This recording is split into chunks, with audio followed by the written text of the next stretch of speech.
homelessness and poverty.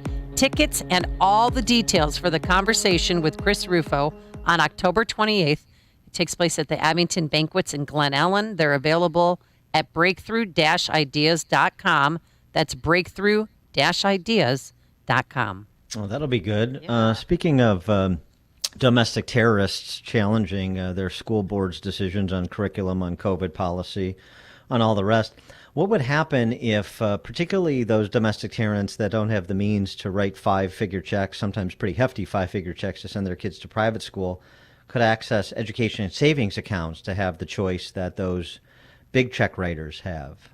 Well, that's in part a study that was recently done by Martin Lueken, who's the director of EdChoice's Fiscal Research and Education Center, and he joins us now to discuss. Martin, thanks for being with us. Appreciate it.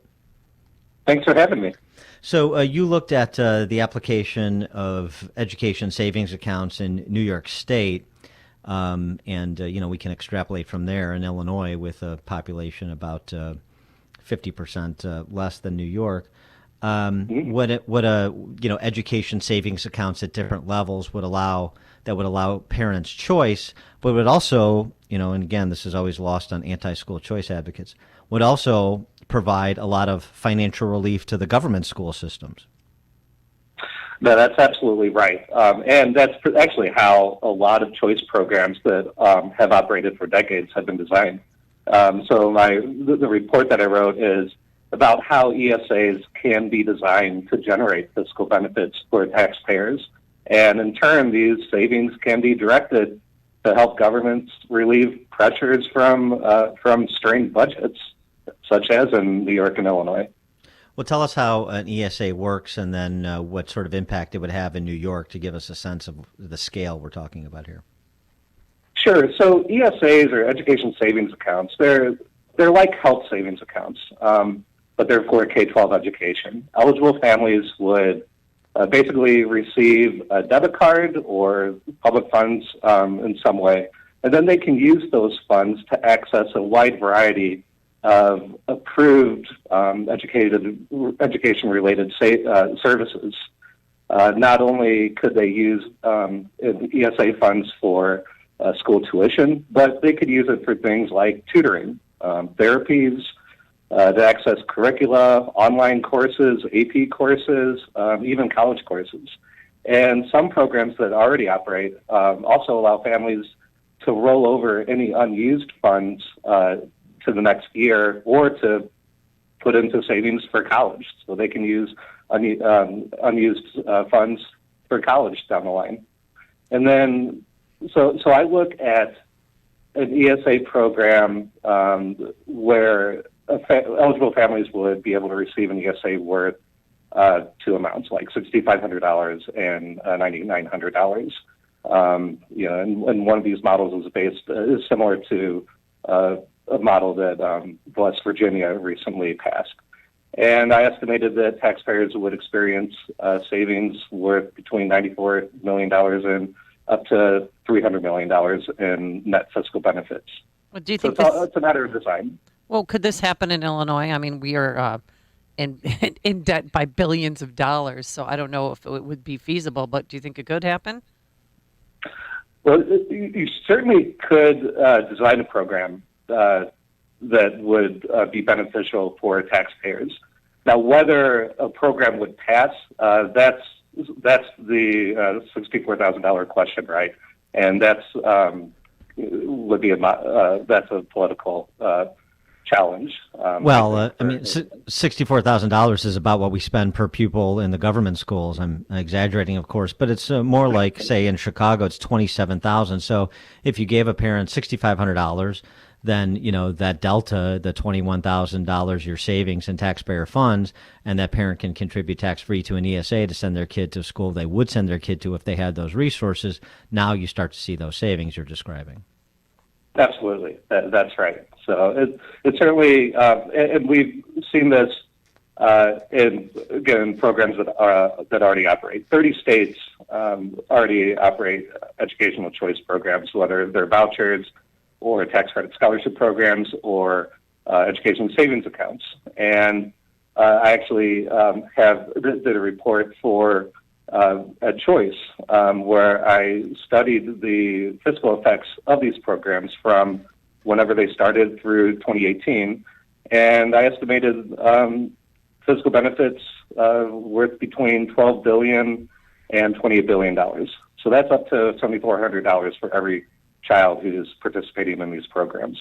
So it can happen for Illinois as well. And that's significant money too. So thinking about even the federal support for K through 12, places like Chicago Public Schools get about 10% of their budget from the federal government. And so again, money's fungible, but when you're taking that much pressure off the system, then you can focus those scarce resources to more productive ends, kids with special needs or other learning challenges, especially in addition to those that are at lower ends of the families or at lower ends of the socioeconomic spectrum. Absolutely. So there certainly are fiscal benefits from these programs, but there are also non-fiscal benefits too that I think that your listeners should be aware of. Researchers have been studying the effects of these programs for decades now, and so there's a very large body of evidence on how these programs work and how they affect students, families, communities. And the evidence overall is pretty positive. When states increase education opportunities for families, students participating in these programs benefit academically, and benefits extend beyond students in these programs. Parents are highly satisfied. When parents have skin in the game, they get more involved in their children's education. That's a plus. Communities benefit because choice improves civic outcomes like voting, volunteerism, tolerance, and importantly, students who remain in public schools also improve their outcomes. So when schools face increased competition, they improve and their students improve too. There's no harm there. Well, this is baseline public choice theory too, right?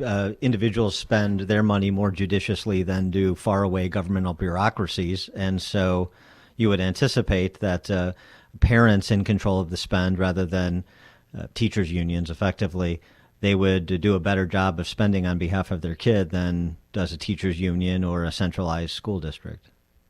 No, absolutely right. Bottom line is that families know their own kids better than anyone else. And so when it comes to their educational needs, when you put them in the driver's seat, you get better outcomes. There was this unintentionally hilarious tweet from Nicole Hannah-Jones last week. She's the founder of the 1619 Project, of course, attempting to attack school choice, but she sort of did a self-own. She tweeted, "Why do school choice advocates never advocate eliminating school district boundaries, funding schools by local property tax, and allowing poor black students to attend white wealthy schools in neighboring municipalities? They really don't want choice, just privatization." In point of fact, that's exactly what school choice advocates want to do, is provide those opportunities disproportionately to minority students so they can get out of terrible schools and urban centers and enjoy the same opportunities that wealthier, disproportionately white students enjoy. Absolutely. I mean, it's funny. I wrote a report with James Schulz, who's Dean of Education now at Southeastern University. But in 2019, we wrote a paper called The Future of K-12 Funding, and that was exactly what it was about. It was what happens when you have a unified system of funding where you provide ESAs to families, and they can use that to access a school or education anywhere. So you get rid of the borders.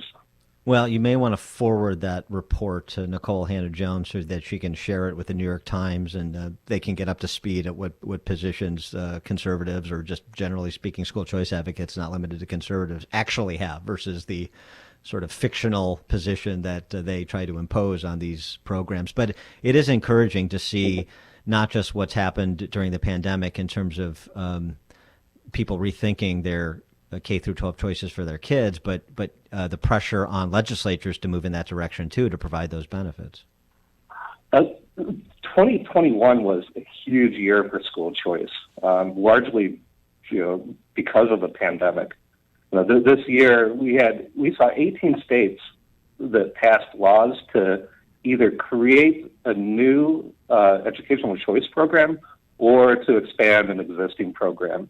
And so this year, because of these legislative actions, more than 5 million additional students became eligible to participate in these new and expanded programs. So an additional 5 million students throughout this country now will have more educational opportunity. And it's encouraging because the quality and the breadth of these programs is much better than before as well. The number of ESA programs doubled from 5 to 10 this year. And I mentioned West Virginia earlier. West Virginia has the most expansive program in the nation with its new ESA program. Overnight, there are about 93% of families would be eligible for this program. So overnight, West Virginia went from virtually, having no choice at all to having the broadest choice program in the country. And choice supporters now widely consider West Virginia as the model when it comes to, expanding opportunity for families. One of the few bright spots on the K-12 landscape, the movement in favor of school choice. He's Martin Lueken, Director of EdChoice's Fiscal Research and Education Center. Martin, thanks for joining us. Appreciate it. Pleasure joining. Thank you very much. Thank you. And he joined us on our turnkey.pro answer line. It's like a hot, steaming cup of information to start your day. It's Chicago's Morning Answer on AM 560. The Answer.